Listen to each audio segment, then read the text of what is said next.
Hello, dear listener. I have with me here a series of frightening ghost stories. I thought it would be an interesting idea to tell you some of them. Maybe you're trying to fall asleep, just relaxing, or driving on your way home late at night. I will leave the screen black to create a sleepy atmosphere. In any case, I suggest you get comfortable and I hope you enjoy. Let's begin.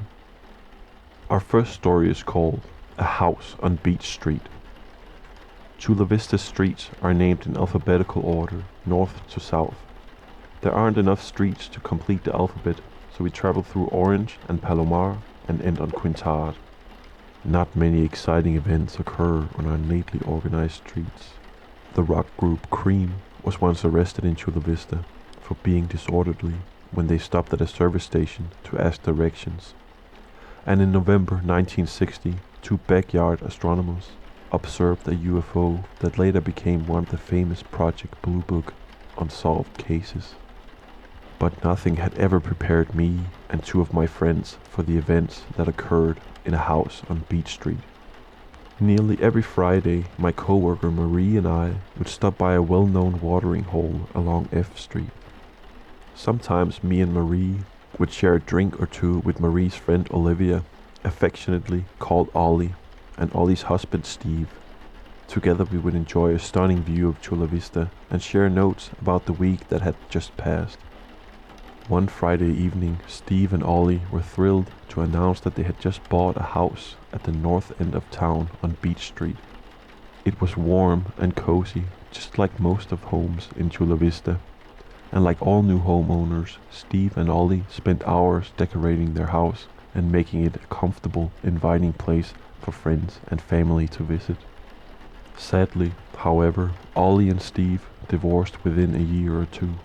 Ollie kept the house. She and Marie had always been good friends, but now they became almost inseparable. One night at our favorite F Street hangout, Ollie and Marie took me into their confidence. Something strange had been occurring at Ollie's house on Beech Street. Ever since the divorce, the house had been inexplicably filled with cold drafts. Strange sounds emanated from nowhere, and some items had been moved. Ollie thought she was living with a ghost. I asked her what her neighbors knew about the house, but Ollie explained that her neighborhood was largely populated by Navy officers who move often. None of Ollie's neighbors had lived there long. Ollie and Marie were clearly shaken by the mysterious events on Beech Street. Maybe there's a logical explanation, I said. Let me take a close look at the house. I'm not a professional investigator, but I thought I knew where to start. I began with a thorough visual inspection. I sought small holes in the foundations and in the eaves. I have heard that many a potential ghost has been found to be mice, birds, or even bees. When my visual inspection showed nothing unusual, I went to the city's building inspection department, where I found a microfilm of the house original 1955 blueprints. Careful study showed no secret rooms or surprises. The blueprints matched my visual survey. I went to the county tax assessor's office and looked up past property owners. It was a short list. The original owners were husband and wife, but the next owner's information was curious. The house had been sold by the executor of the estate. That seemed to indicate that the second owner had died there. With the second owner's name and the date of the house sale, I went to the library's genealogical society. I knew they had an index of all the obituaries in the local papers. I found an obituary that had described the suicide of the homeowner, who had been in despair after his wife's death. I reported my findings to Ollie and Marie. The two were now more convinced than ever that a supernatural presence was in fact haunting the house. I wasn't prepared to deal with a real ghost, so I called one of the area's leading experts on the afterlife, Lady Sabrina of the Circle of Our Lady of Endora.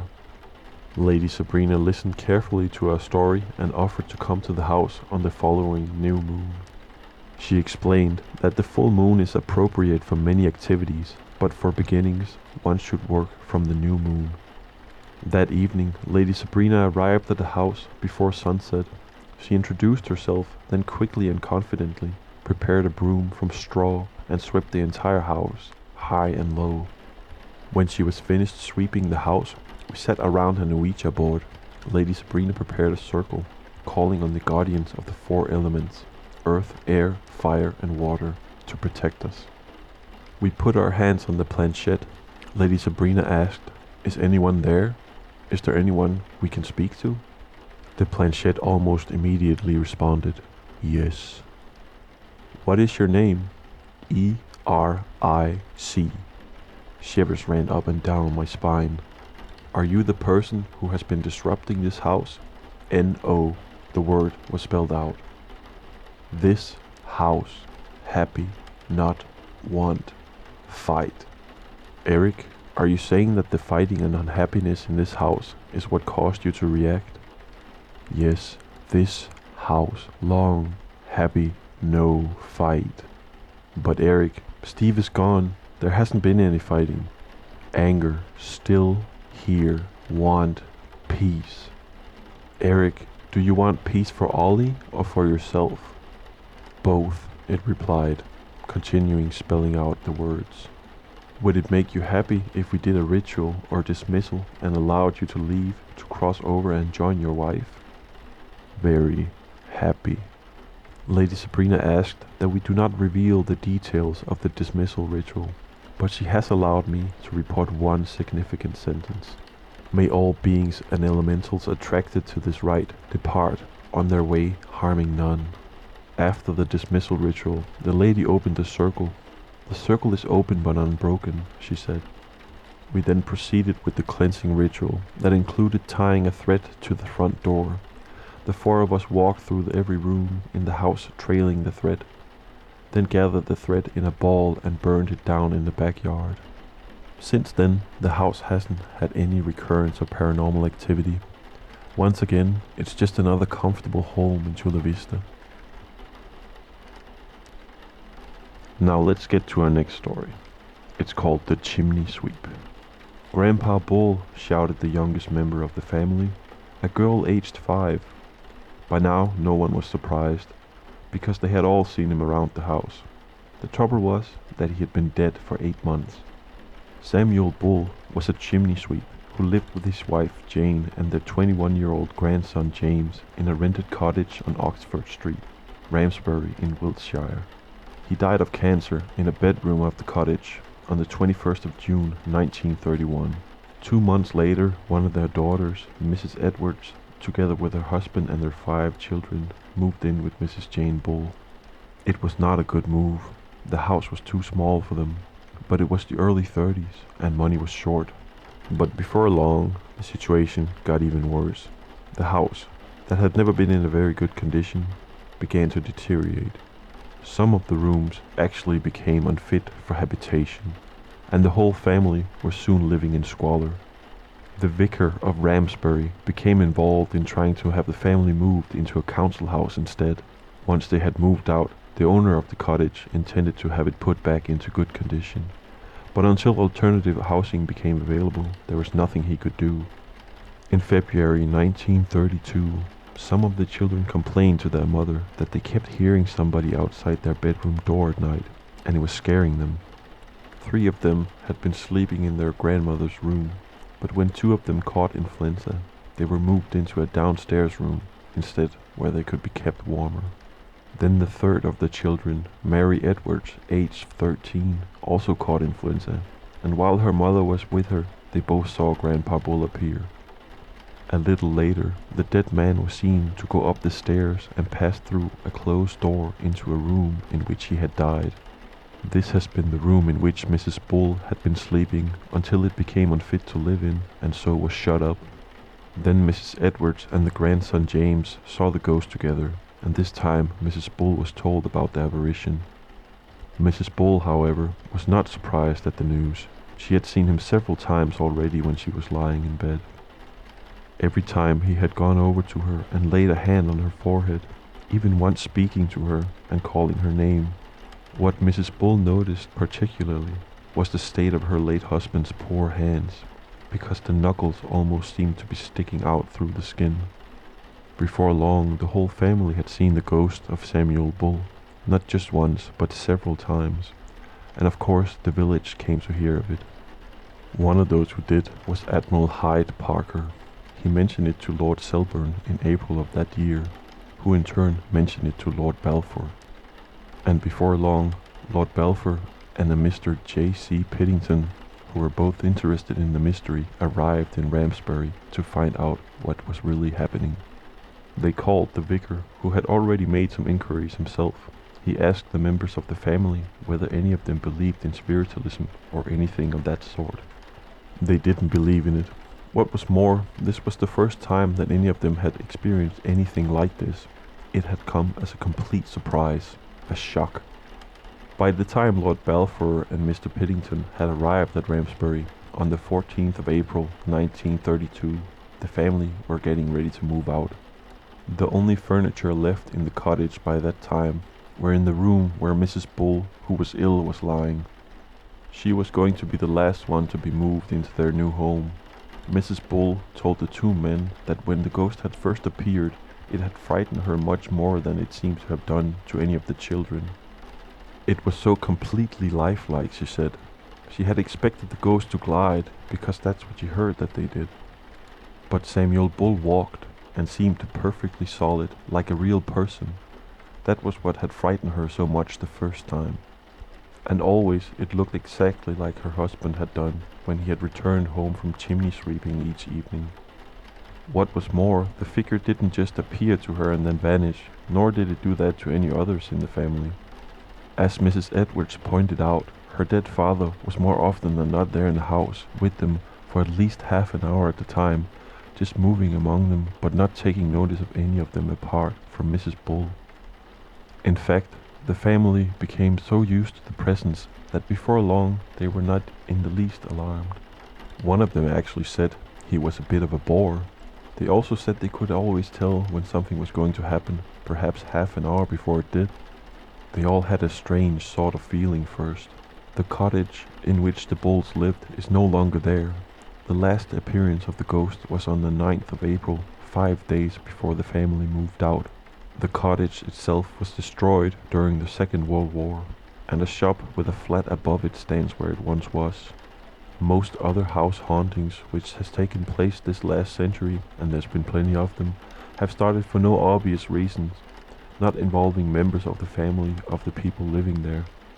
Number 11, West Grove, Askern, in Yorkshire, suddenly became haunted early 1957, when Mr. and Mrs. Holt moved into it. Mrs. Holt woke up one night to see a figure bending over their child's cot.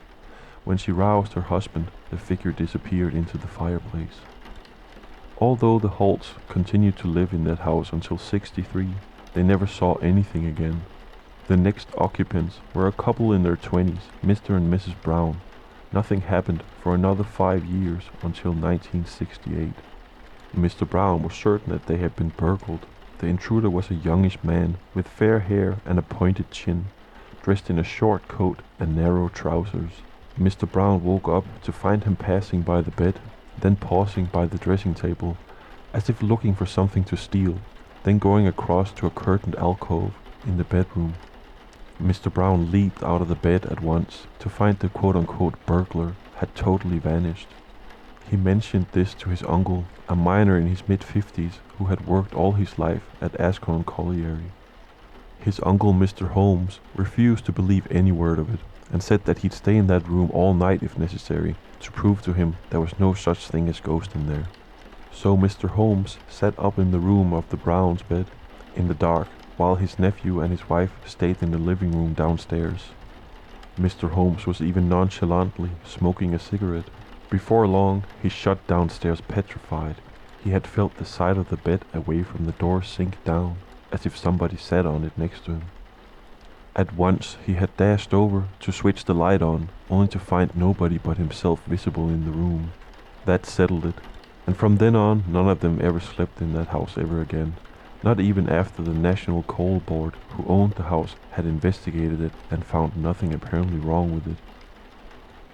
A house in Enfield, North London, started to be haunted for no obvious reason in September 1977.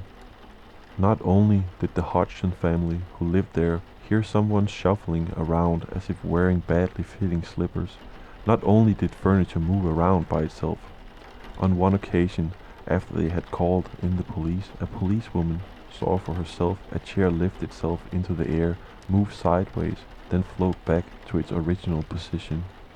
But the Hodgsons' 9-year-old son Billy narrowly escaped injury when a heavy iron grate flew across him while he was lying in bed.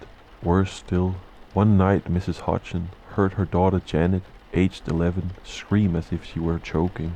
She rushed into the bedroom and had to fight off a force which was wrapping a curtain around Janet's neck and choking her.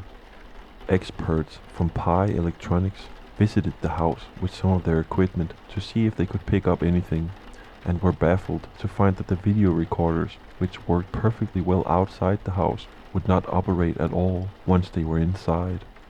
These hauntings lasted for 3 years when they came to an end just as suddenly as they had started, never to return. And in 1981, after putting up with the disturbances which they had suffered for 5 months, Mr. and Mrs. Ralph and their baby, Charlene, had to quit their home in Sheerness, Kent. It started for no apparent reason when coins began to fly into the room, coming from somewhere near the stairs, with such force that they bounced off the floor and walls of the sitting room. Doors would mysteriously slam shut, light bulbs came on and went off again by themselves, and they kept hearing heavy footsteps around the house and scraping noises, and the sound as if somebody was gasping for breath. They even called in a priest to exorcise the house, but within a few days the hauntings were back exactly as before. One possibility was that this was caused by the ghost of Harry Morgan, who had once lived there. He had died in that house 6 years earlier, but it had taken several days before anyone had discovered his body. He might have been, quote, getting his own back, otherwise there is no explanation which makes sense. Well, that one was a bit of a mix. Let's try something a bit more focused. It's called The Faces on the Floor. For Maria Gomez Pereira, it was just another morning in August 1971. Life in the small Andalusian village of Belmez de la Moraleda was as predictable as the seasons. But when Maria ambled from her bed and into the kitchen of her small house she shared with her sheep-herding husband and their children, she saw something that would change her life forever. There, on the concrete floor, was an outline of what looked like a human face. At first, Maria thought it must be a shape created by water getting into the floor and paid it little attention. But over the week, the image grew clearer, and she and her husband, Juan Perea Sanchez, began to point it out to friends who came to visit. Word of this strange discovery quickly spread through the village, and soon Maria and Juan were plagued by a regular stream of curious visitors. The family found the face's sudden appearance disturbing, and the attention they were getting was beginning to bother them. The couple's son, Miguel, thought he had a foolproof solution. He took a sledgehammer to the concrete floor and smashed the face to pieces. Then he cemented over the damaged area. But Miguel's hasty and drastic actions were wasted. A week later, another face began to appear in exactly the same spot. At first, only eyes could be seen. Then a nose appeared, followed by lips and a chin. Before long, a portrait of an unknown man stood staring up at them from the floor. News of this latest mystery spread throughout the village and further afield. Police had to be called out to control crowds who gathered outside the house, all hoping to get a glance of this amazing picture. The story soon reached the ears of local government officials who decided to investigate the phenomenon more closely. Orders were given for the piece of the kitchen floor concrete to be carefully cut out and sent away for expert analysis. But the scientists who examined it could find nothing to suggest how the picture had been made. The strange face was duly returned to the family. They had it mounted behind a piece of glass and hung it by their fireplace as a memento of their bizarre experience. Still, the workers who had dug the concrete from the floor had made one eerie discovery. After the top layer of concrete had been removed, they had dug down further. Around 3 meters below the floor, they had come across human bones. This came as no surprise to the local people, who recalled that the street had been built on the site of an ancient cemetery. But even if this offered some vague connection, why should Juan and Maria be singled out rather than anyone else in the street? Meanwhile, the floor was relayed, and normality returned to Belmez de la Moraleda. But not for long. Around 2 weeks later, a third face began to appear on the floor. Once again, Miguel's patience snapped. He had had enough of all these intrusions, digging and tinkering, and he smashed it into pieces. Again though, his efforts were in vain. No sooner had a fresh layer of new cement settled and set than another face began to appear. This time, the face was female, and a dozen or so smaller faces began to appear around it. Soon after this, Juan died. Perhaps the strain and intrusions brought about his demise, but the arrival of the faces was not enough to drive Maria away from her family home. As time went on, she watched them come and go. Some stayed on the floor for 6 months or more, before disappearing just as mysteriously as they had arrived. Others came and went in a single day. Sometimes Maria tried to scrub the faces off the floor when they started to appear, but her efforts were fruitless. But she did notice that cutting the faces out of the floor seemed to freeze their development. The faces stopped altering, which they were constantly doing when the floor remained in place. Over the years, a steady stream of investigators came to the house. Despite the Pereira's obvious irritation with all the attention they were getting, many investigators suspected Maria and her family were faking the phenomenon for reasons of their own. Some suggested that someone must be sneaking into the kitchen when nobody else was in the house and drawing on the floor. One team of paranormal investigators went to extraordinary lengths to rule out the possibility of faking. They sealed off the kitchen and covered its floor from wall to wall with clear plastic sheeting. Then they rigged up remote control cameras, planning to take photographs at regular intervals to see if any new faces developed. But the experiment had important flaws. There wasn't enough light for the photographs to come out, but when they used lamps to light the kitchen, the glare of the bulbs on the plastic stopped anything on the floor from showing up on the film. Eventually, wet patches started forming beneath the plastic sheeting, which had been removed. The experiment had been a total failure. Other skeptical investigators came up with a string of suggestions to explain the appearances of the faces. They said that someone has been using soot and vinegar or a chemical product to remove stains from concrete, but scientists were unable to find any evidence that these substances had been used, and no one was ever caught drawing on the floor. In all their time investigating the strange phenomenon, observers only witnesses faces forming on the floor on 2 occasions. A doctor was setting up his camera to photograph the kitchen when he noticed a small grey cloud appearing on the floor.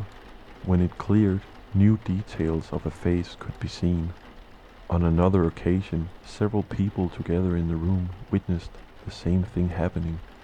The faces of Belmez de la Moraleda were not particularly sinister. The family of Maria and Juan had no dark secrets or bloody feuds.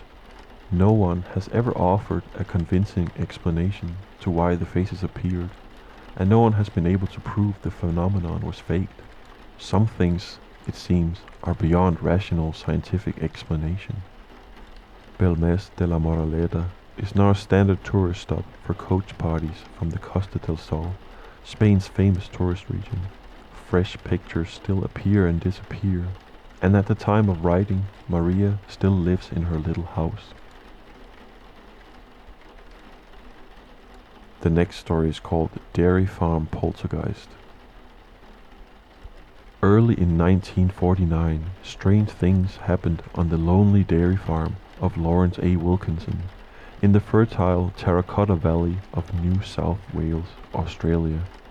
His milking machine and the dairy shed which housed it became the focal points of a mysterious phenomenon.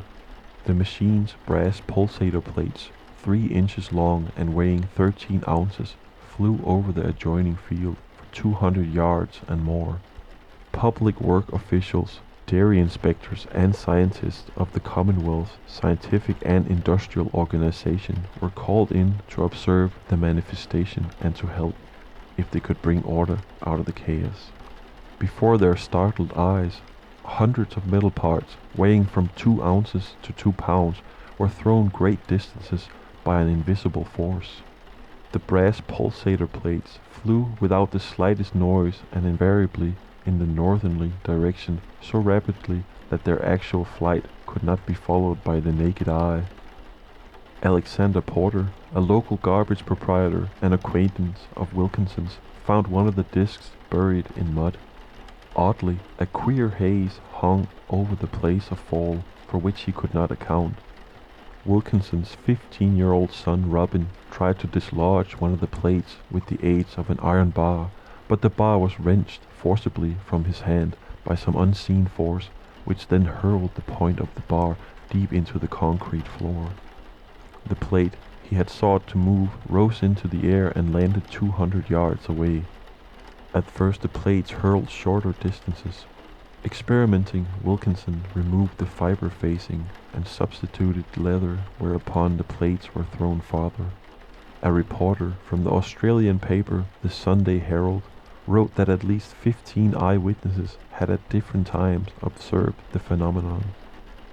Alexander Porter told the reporter, "I was standing in the creamery with some friends. Mr. Wilkinson had just left the engine room when an empty 1-pound grease tin, which had been standing on top of the vacuum pump, began to rise in the air. We saw it spinning as it rose. It cleared a 6-foot wooden partition with 18 inches to spare, then turned and fell with a terrific force to the ground, about 2 feet from where I stood." Amazed, they had tried to place an empty cigarette tin on the pump where the grease can had formerly rested. After several minutes, they saw it too rise into the air. A radio and electrical engineer who, with Mr. Porter, had observed the levitation of the can and cigarette tin, stated that he once kept a 4-hour watch on the master pulsator block in the creamery. Suddenly, he became aware that it was gone, although he had not seen it move. Later, it was found in the paddock 50 yards away. At another time, he peered through the engine room door to see the lid of a milk can rise off the creamery shelf, soar through the air and bang against the opposite wall. "It's impossible to explain these things by any known law," he told the reporter. "I've thought of magnetic deflection and electrical interference, and I made a lot of electrophysical tests with instruments I brought to the farm. But the tests proved nothing. It's the biggest mystery I've ever experienced." On one occasion, Wilkinson securely fastened all the movable objects in the creamery to the rafters and walls. This had no effect. Parts of the milking machine continued to fly about. Heavy iron dog chains were twisted as though made of soft copper wire. Not a single part of the machine escaped the strange force. 12 of the moving parts were completely lost. Agents for the milking machine, departmental experts, and several other neighborhood farmers who used the same make of milking machine could offer no mechanical explanation for its singular antics. They pointed out, however, that the majority of the machine parts were of non-magnetic brass, and several tests made of the ground magnetism proved negative. Robin Wilkinson, the adolescent son, was present during some of the manifestations, but was miles away when others took place in the creamery. However, he told the Sunday Herald reporter, quote, "Not much happens when I'm away." Perhaps it's significant that the machine began its strange antics when the power was switched off and it had to be worked by hand. The phenomena lasted for 8 consecutive days, stopped for an interval of several days, then resumed. Psychical researchers believe that certain people, particularly adolescent boys and girls, either possess strange supernatural potential in themselves or are acted upon by disembodied entities who use their psychic energy or nerve force as a means to perform physical phenomena. Did Robin Wilkinson so wish to be relieved of the drudgery of farm chores, especially the milking, that he subconsciously caused the milking machine to fly apart and never be found? I guess we'll never know.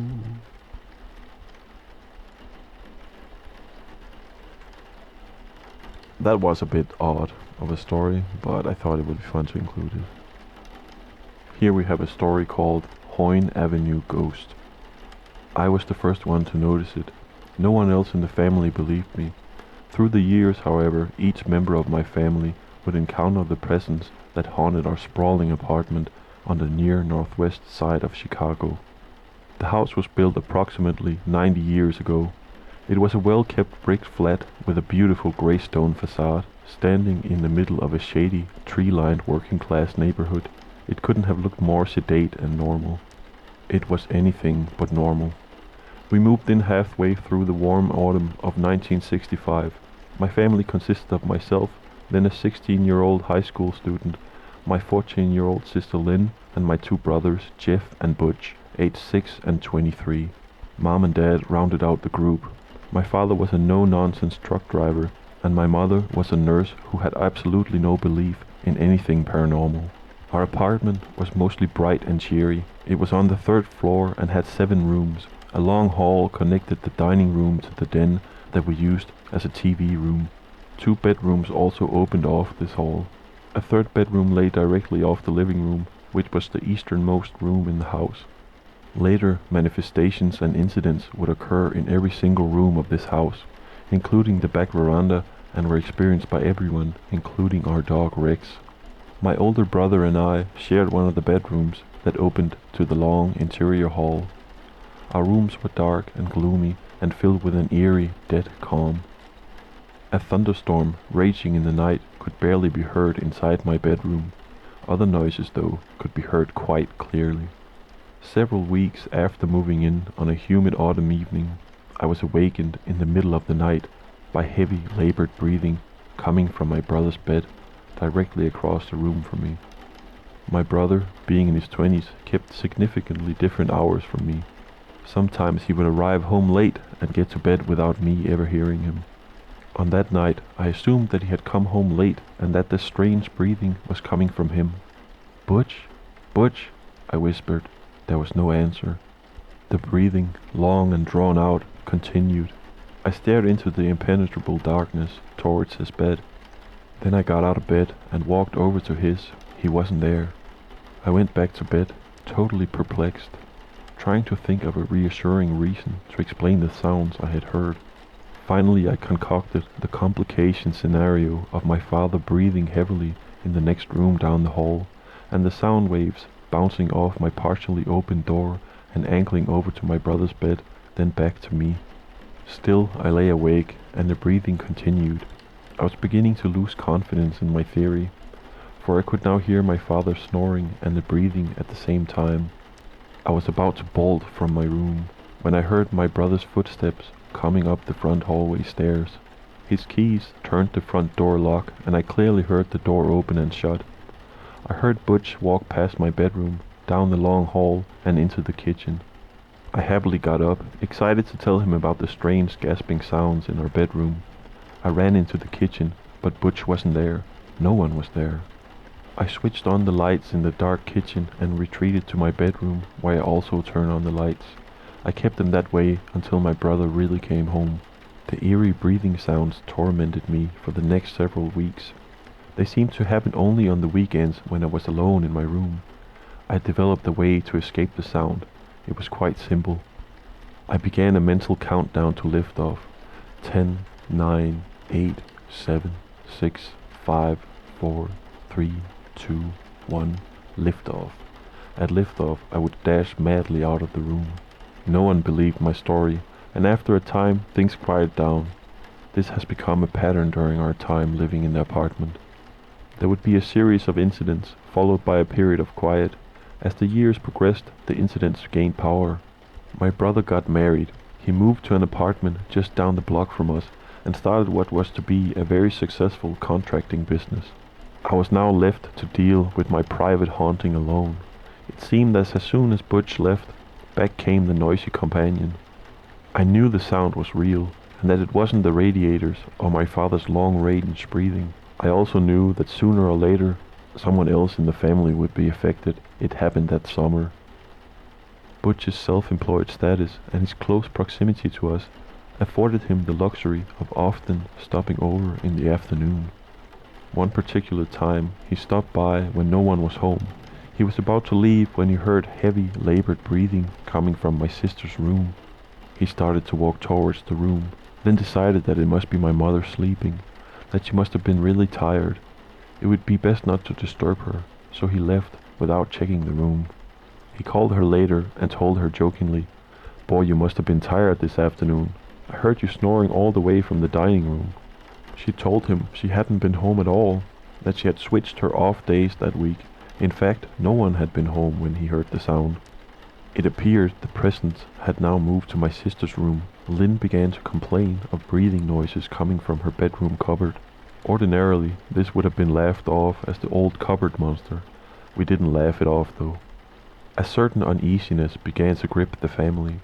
My experiences were no longer isolated. I felt both vindicated and more fearful as I realized that what was happening could be real. My father began to call the unseen guest Charlie. It was his way of reducing the fear factor. Once again, the noises stopped for a while. A new family member was happily received in May 1968. His name was Rex, our family dog. Rex would later have several significant encounters with Charlie. The summer of '68 was the summer of love. Acid rock was king, and the tumultuous National Democratic Convention would bring worldwide attention to Chicago. Perhaps the unseen presence in our house drew energy from this turbulent time. For during this period, a ghost would be visible for the first time. I was 19 years old then, working part-time and enjoying the interval between high school and college. I spent many late nights out with my friends and sometimes would not come home until the next morning. One night my father was kept awake all night. He was very concerned by what was happening in the hall outside his bedroom. He assumed he was seeing me pace up and down the hall all night long, wearing what he called crazy white pajamas. The next morning he approached me about what was troubling me. Much to his chagrin, he found out that I had not been home. My friends and I had taken a spur-of-the-moment trip to Wisconsin the night before. So now my older brother, my sister, my father, and myself had all had direct contact with the spirit. The next two contactees would be my younger brother Jeff, who was now 9 years old, and our intrepid mutt, Rex. I guess Rex knew that there was something unseen in the house. He was always hesitant about entering the hallway area after dark. But luckily for Jeff, on his first encounter with Charlie, he was accompanied by Rex. It was Jeff's duty to take Rex out in the evening. Rex always loved this outing. He would race downstairs in anticipation of his evening jaunt. One particular night, Rex began his usual run down the stairs with Jeff following close behind. Suddenly, halfway down, he stopped cold and froze in position, growing ominously. Jeff was scared, but he could not see or hear anything on the stairwell. Suddenly, Rex did something strange. He began to back up the stairs, one step at a time, growling with every step. Every so often, he would visually snap at something in front of him. Deciding that discretion was the better part of valor, Jeff beat a hasty retreat all the way back up to the house. Rex arrived a few minutes later, none the worse for wear. To this day, Jeff wonders what would have happened if he had walked down those steps alone. And so it went. The pattern was now evident. Each cycle seemed to produce more powerful manifestations. We hadn't yet considered moving. I do recall, however, once debating whether or not to contact Hans Halser after he made an appearance on a local talk show. I still wish we had. So far, there didn't seem to be any real threat in the manifestations. But as time wore on, my mother began to be drawn into the circle. Once she was involved, the presence became aggressive and began to show a true physical side. I got married in '71, and my direct participation in the happenings on Hoyne Avenue came to a close. The incidents, however, now seemed to accelerate. My sister Lynn was already married. This left Jeff the only remaining child in the house. He was entering those awkward teenage years, the years most associated with poltergeist activity. Jeff and Mom now became the center of several dramatic encounters. During this period, my mother worked the afternoon shift at the hospital. She normally arrived home at 3:30 p.m. My father was working night shift. Jeff got home from school at about 2:30. He would normally have a friend come over to keep him company. They would play guitar, sometimes too loudly, in my infamous bedroom off the hall. One particular afternoon, Jeff and his friend Al were playing guitar. Jeff was facing the wall and Al was facing the open bedroom door. In the middle of a loud riff, Al abruptly stopped. "We're in trouble," he said. "Your mother just came home." "Way too early," Jeff responded. "No, she's here all right. I saw her walk by in that white uniform."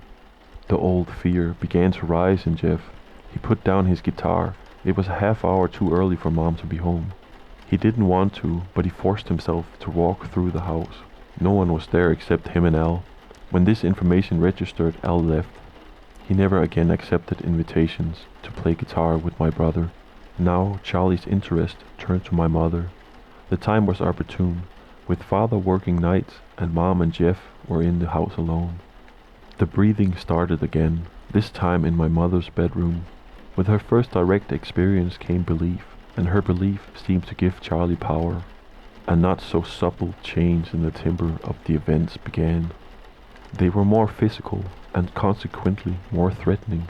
The cyclical nature of the phenomenon stayed the same, but the comings and goings now centered around my mother. The lights in my mother's room began to come on in the middle of the night. She would get up and turn them off, only to have them come on again. Just when she began to feel overwhelmed, the events would stop for months at a time. Then it would start again, stronger than before.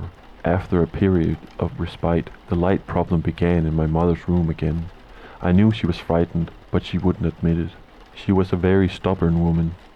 Events on one humid night in the autumn of '74, however, would forever banish my mother from the room she shared with my dad. Mom went to bed around 10 p.m. Dad was still working nights, and she was working the morning shift at the hospital. Jeff retired to his room, my old room, which had been oddly free of any phenomenon for over a year. After my mother had been sleeping for several hours, her bedroom light suddenly came on. She awoke with that old stab of fear in her stomach and got up and to turn the lights off. Then she would lay in bed, wide awake, fully expecting additional harassment. She was not disappointed. The lights came back on. She switched the lights off and struggled to hold on to her wits. She still professed some doubt as to the reality of the whole affair. This night, however, would end her doubts forever. The lights was off for over 10 minutes. Mom settled back down to sleep, when someone suddenly got into bed with her. She felt the bed jostle and the mattress depress as it absorbed the weight of another person. Her mind raced. Her husband was working, and her son was sound asleep in the next room. She thought of the possibility that the house had been invaded by a burglar. Then her opportunity for thinking was over. A hand softly gripped her by the shoulder and attempted to gently pull her toward whatever lay in bed with her. Mom violently tossed the covers aside and ran through the hallway. "Get the hell away from me," she screamed. Jeff came bursting out of his room. "What's wrong?" he shouted. He sprinted into her now deserted room. Nothing was there. Jeff was now 15. As with many teenagers, he began to experiment with smoking. That did not sit well with our visitor. One night, Jeff was home alone watching television. Mom and Dad did not like his smoking. He normally kept a pack of cigarettes hidden in the dining room cabinet.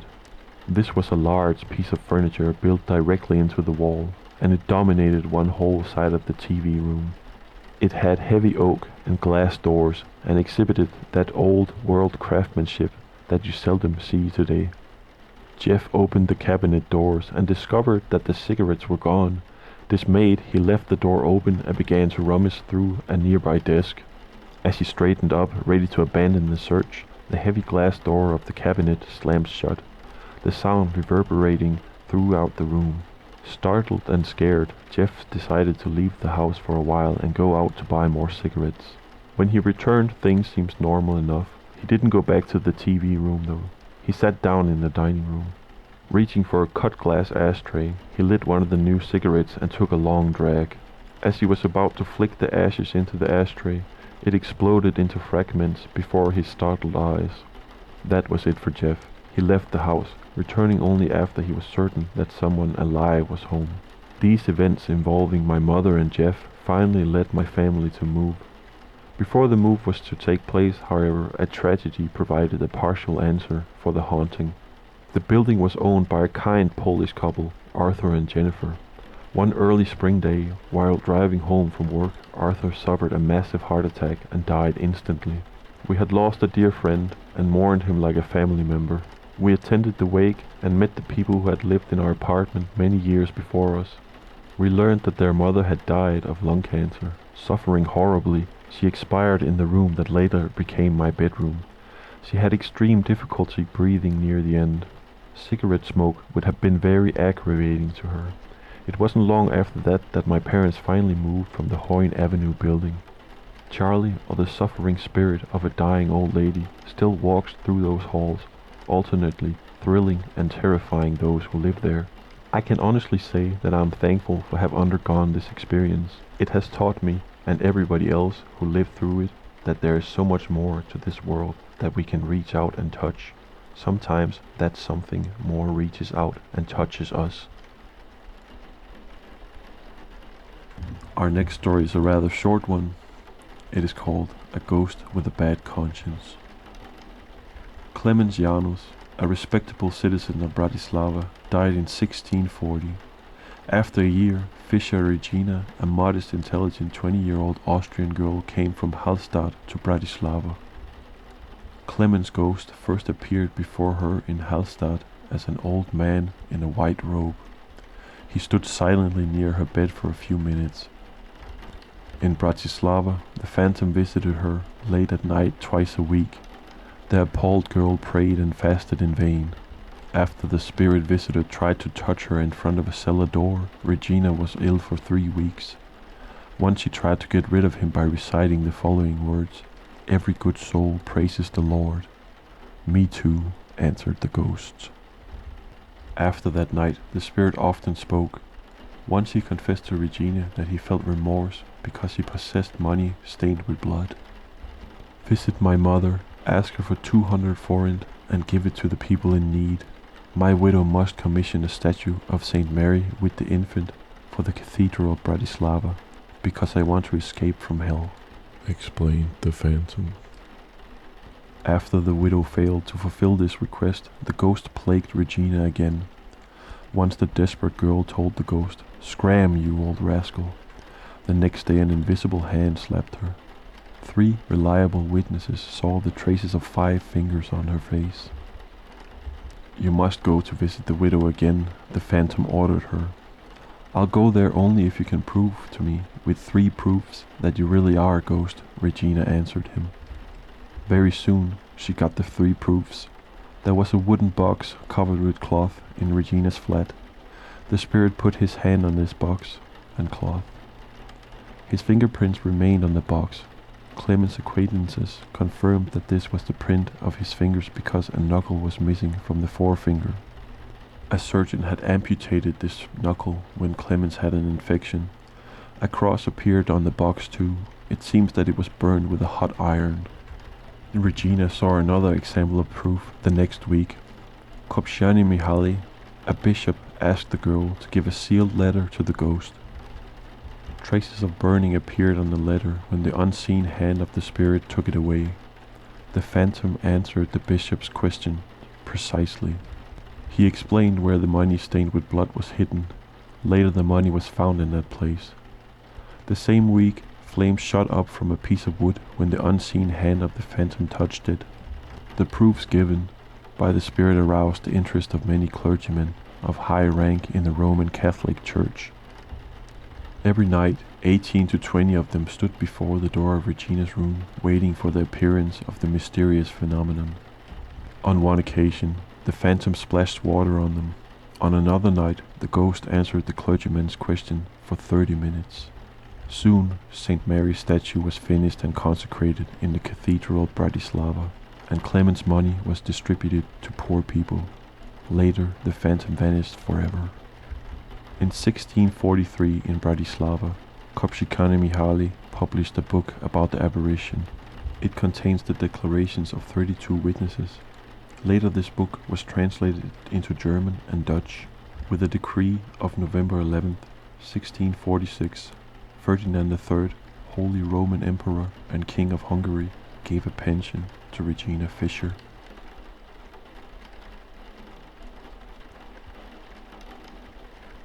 The next one is called Ghostly Fisherman. In 1967, my first husband, Donald Alfred Victor Ellis, and I had been married for 4 months without encountering any problems. One night I was settling down to sleep in my room, which was lit by a full moon. I felt someone watching me. I looked up and saw the head and shoulders of a man in his late 30s or early 40s who had a red complexion. He had a crew cut and full grey beard. He wore a Fair Isle jumper beneath what appeared to be a donkey jacket. He looked like a fisherman from his dress and fresh complexion. Knowing my husband did not believe in the supernatural, I said nothing. I stared eye to eye with the man for a few seconds. In my mind I said, "You're not really there. You're a figment of my imagination." Suddenly his head and shoulders leaned towards me. I screamed. My husband said that I was being stupid. He said if somebody was there, he would have been standing in the middle of the bed. I replied, he had no lower body, so he couldn't have been standing. 18 months passed, and I was expecting my first child.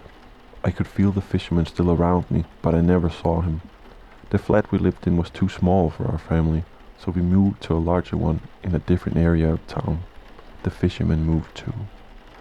Another year went by, and my second child was born. A little girl. She was nearly 11 months old and starting to walk. Her inquisitive fingers were into everything. One day both children were taking a 4 p.m. nap. Knowing they would wake soon, I made tea and read the paper. No sooner had I started reading when I felt I was being watched. I looked up to see the fisherman, full length this time, standing in front of me. Both of his outstretched hands clasped a large heart-shaped knife. I stood up and left the room.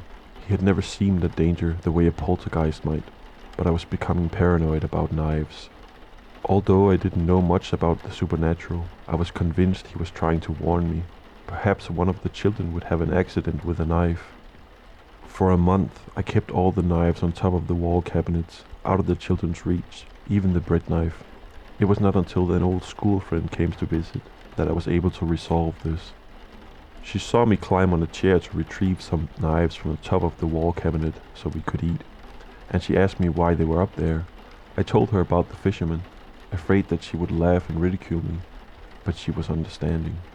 She said, "I always keep an open mind on such matters. My father sees a genuine spiritualist, who doesn't charge, but who has a donation box for registered charities only." My friend suggested I should visit the same spiritualist and explain what had happened to me.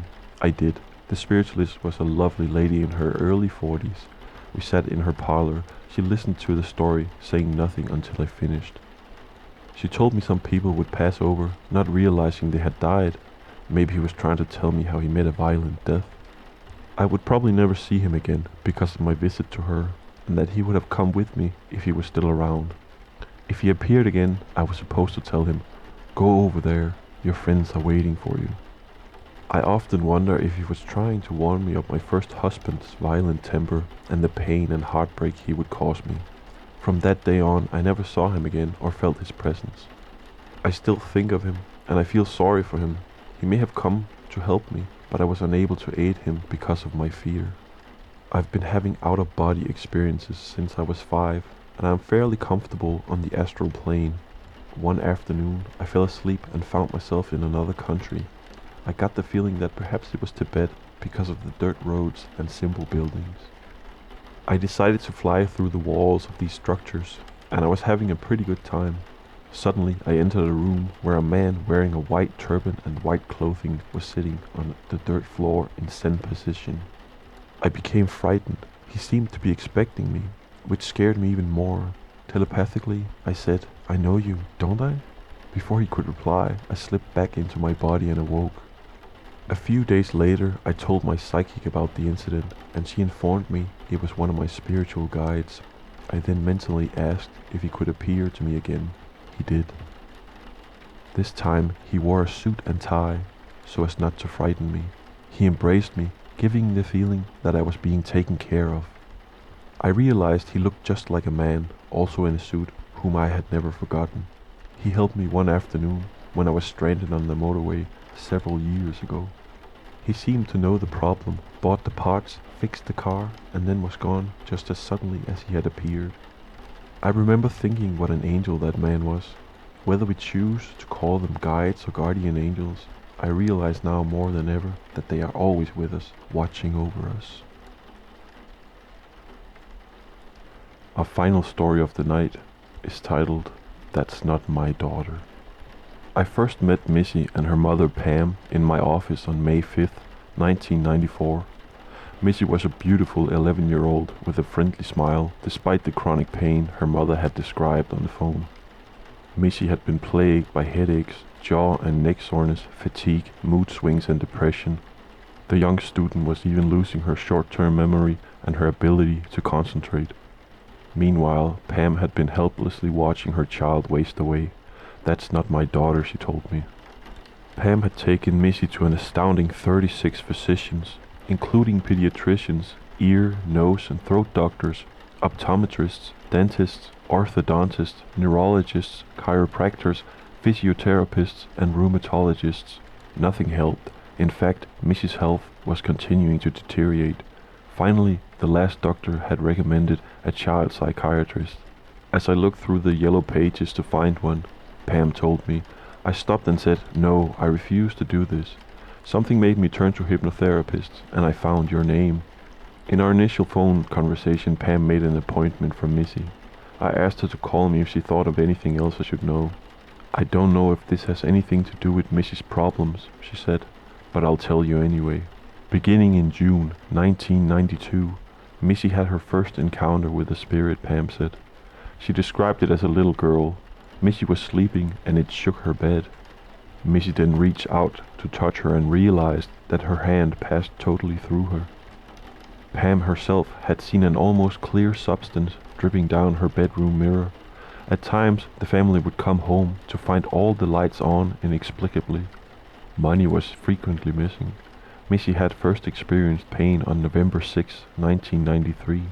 As she walked through the kitchen, she screamed, "Somebody pulled my hair." As the weeks went on, her knuckles, wrist, and hands unexplainably became brown and discolored. One other puzzling event had marked the past few months. For no apparent reason, Missy was suddenly terrified of crossing railroad tracks. I thought I knew the answer. Missy seemed to have been attacked by a confused, earthbound spirit. It wasn't the first time I had encountered such a situation. Any number of things, such as fear, ignorance, and guilt, can keep a spirit earthbound. Dr. Edith Furer's book, The Unquiet Dead, is an excellent work on this subject. I use it frequently in my work as a hypnotherapist. During my first session with Missy, I explained what hypnosis is, what it's not, and how we're going to use it to help her. That day, I did a basic relaxation session, combined it with an emphasis on increased self-confidence. I surmised her health problems had taken a toll on her self-esteem. I tape recorded the session and asked Missy to listen to it at night as she fell asleep. This would help her relax, get a good night's sleep, and prepare her mind to follow my voice. She agreed. Missy was ready to get well. A week later, I saw her again. Missy said she had been listening to her tape every night. She seemed a little more, quote, up. During our first session, I asked Missy if she had ever had any strange experiences. She exploded into conversation, telling me stories she hadn't even told her mother. Here was my opening. I asked Missy if she had ever seen the movie Ghost. She had. Then I called her attention to the scene where Patrick Swayze is killed in the alley, but at first does not realize that he's dead. Then I reminded her of the very last scene where Swayze's character goes into the light. Missy immediately saw the connection between the movie and her own experiences. Fortunately, this is an easy situation to fix, I said. That is, if you're willing. I will not do anything without your permission. She was willing. Missy jumped into a comfortable armchair. I put on some soft music and dimmed the lights. I said, "You know, Missy, this session is as much for the earthbound spirit as it is for you." She nodded in agreement. I gave Missy a few minutes of general relaxation suggestions. Then, using a script from Dr. Flores' book, I continued. Imagine you have a miniature sun, just like the sun in our solar system, deep within your solar plexus. This sun is radiating through every atom and cell of your being. It fills you with light to the tip of your fingers, the top of your head, and the soles of your feet. It shines through you and beyond you and arm's length in every direction. Above your head, below your feet, out to the sides, creating an aura, a brilliant, dazzling, radiant white light that completely surrounds and protects you from any negativity or harm. I paused for a moment, then I spoke directly to the spirit that was with Missy. I told the spirit that it was not Missy. I said that it had once had a body, personality, ideas and attitudes, and that something had happened to its body and it died. In my practice, I have found that many spirits remain earthbound because they simply do not realize that they are dead. Then at one point you joined Missy. That's where you made an even worse mistake. Up until that point, you had just been hurting yourself, keeping yourself from a wonderful life you could have been having in the spirit world with your loved ones. When you joined Missy, you started hurting her. The very least you have done is use her energy, causing her to be tired. And you may confuse her. She can't tell your thoughts, wishes and needs from her own. I spoke slowly, giving the earthbound spirit time to understand what was being said. Then I directed the attention of the earthbound spirit to its loved ones, also in spirit form. They're really happy to see you, because they have been worried about you. They've been looking for you, searching for you and longing for you. And now they've found you, and they're overjoyed to see you. Look at them. They're reaching out their arms for you. Now they're embracing you, giving you warm, wonderful hugs. Then I paused for a few minutes here. I found that spirits frequently remain earthbound because they feel guilty and fear retribution. I want them to know that they are loved, appreciated and welcomed into the spirit world. In a few minutes you're going to leave Missy, I said. When you do, you're going to find yourself in your very own spirit body, your rightful body, to use as long as you need. It's a perfect body in every sense of word. It's a youthful and attractive body, a body that will never age, never get wrinkled or be sick, never have anything wrong with it. If you're male, you'll find yourself in a male body, strong and healthy. If you're female, you'll be in a lovely, healthy, youthful female body. I paused again, then I pulled out the clincher. Now, just in case you're afraid of going to hell, I want you to know that there's somebody here from the spirit world, a teacher of religious education, who is going to explain to you that there's nothing to fear, because there is no such thing as hell. If you were brought up a Catholic, this teacher is a nun or priest. If you're a Protestant, it's a minister of your own denomination. Whoever you need is here to explain to you that you have absolutely nothing to fear. Next, I directed the spirit's attention to the light as it moved closer to them. You have a beautiful new life waiting for you. You will be with lots of loved ones, family and friends. The worst is over and the best is yet to come. Go with our blessings and love, I said. Go into the name of the Father, the Son and the Holy Spirit in peace and light and love. Then I slowly counted Missy back to a wide awake state. Back to her body, back to the present moment. The entire process took just 15 minutes. Missy's eyes were huge. She was crying. How do you feel? The mother asked. Almost all my pain is gone, Missy replied. I only have a very mild headache. Pam wanted to ask more questions, but I stopped her. Let her relax, and we'll schedule our next session, I said. We made an appointment for the following week. My intuition told me that Missy's problems were over, but I wanted one more session with her. I wanted to teach her how to protect herself in the future. Pam called me that night to tell me about their 45-minute trip home. When we left, Missy wanted to talk about what she had experienced. By this time, she had no pain. We were both crying happy tears. Missy had told her about the spirit that occupied her body. The spirit was a child who had been killed in an accident between a car and a train, Pam said. Missy said, Mom, there were 3 people in the car. The 2 people in the front seat were arguing and the little girl was asleep with her hand under her face. The accident happened just as they crossed the railroad tracks. Missy even felt the impact, Pam said. Perhaps that accounted for her headaches and forehead, jaw and neck pain. The next week, at our third and final visit, a bouncing, dancing, bright-eyed Missy entered my office. She practically jumped into my arms. She bubbled with conversation, telling me how good she felt. There's one more thing we have to do, I said. I'll show you how to protect yourself in the future. I told Missy how to picture herself surrounded by a protective white light. I also advised her to avoid hospitals, nursing homes, cemeteries, and Ouija boards. I gave her a copy of Dr. Fiore's book so she could learn more about earthbound spirits. 2.5 years later, Missy is still healthy and happy. She is once again a student who just happens to have learned a life lesson most of us will never have to face. So that's all the stories I have for you today. I apologize for my accent and maybe a few audio hiccups. This is my first time trying to make something like this, and I'm also using it as an exercise to improve my accent and pronunciation. But anyways, I hope you enjoyed, that it helped you potentially fall asleep or just feel relaxed. Thank you for listening, and I hope to see you again in the next one.